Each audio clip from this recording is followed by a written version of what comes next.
A long, long time ago, when the world was still fresh and the animals could speak, there lived a very lazy spider named Anansi. Anansi was clever, oh yes, but he would rather trick someone into working for him than lift a single one of his own 8 legs. One season, the rains did not come. The sun baked the earth until it was hard and cracked. A great famine fell over the land. Anansi, who had not stored any food, grew thinner and thinner. His round body shrunk, and his legs became like twigs. He knew of one place where there was still food, the village of the generous ant. Ant and her family had worked hard all year, storing grains and seeds in their underground home. They had plenty. Driven by his hunger, Anansi devised a plan. He found a long, thin leaf and tied it around his middle, squeezing his waist until it was painfully thin. Then he hobbled down the path to Ant's village, groaning and holding his belly. He found little Ant carrying a kernel of corn twice her size. "Oh, Ant!" Anansi wailed, collapsing dramatically in front of her. "Look at me. Look at my waist. I am so terribly, terribly hungry. I have not eaten in weeks. Surely a kind and hard-working soul like yourself could spare a little something for a poor, starving spider." Ant was small, but her heart was big. She looked at Anansi's tightly tied waist and took pity on him.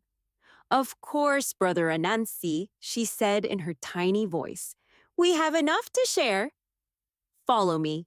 She led him deep into her underground storehouse.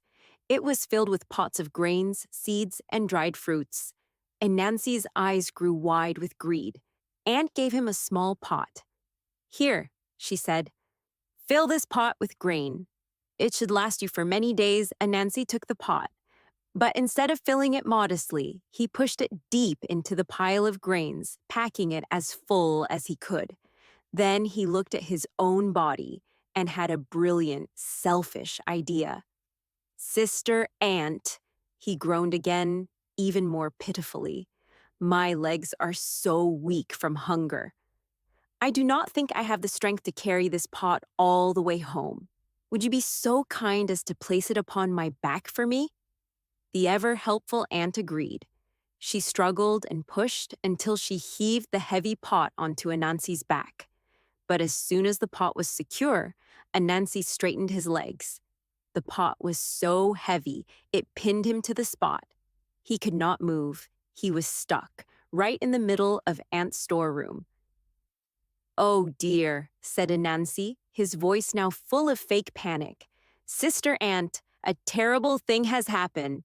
The pot is too heavy. I cannot move. I am trapped. You must help me. You must eat the food from this pot to lighten my load, so I may be free." Ant, being practical and kind, saw the sense in this. She called her children, and they all began to eat the grain from the pot on Anansi's back. They ate, and they ate, and they ate. But a strange thing happened. The more they ate from the pot, the tighter the leaf around Anansi's waist became. You see, his belly was still empty, but the leaf was tied so tight it began to squeeze him. Finally, when the pot was almost empty and light enough for Anansi to move, Ant and her children looked at their guest. His waist was now impossibly thin, but the rest of him seemed normal. Suddenly, they understood his trick. They didn't say a word. They just stopped eating and stared at him. Anansi, feeling their eyes upon him and shamed by their silence, felt a heat rush to his face. Without a word of thanks, he scrambled out of the storeroom as fast as his 8 legs could carry him, the nearly empty pot still clinging to his back.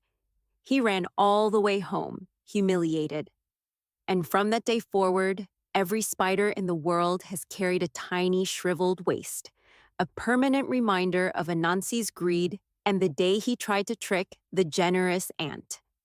And that is why, even today, spiders have such small waists. It is a lesson woven into their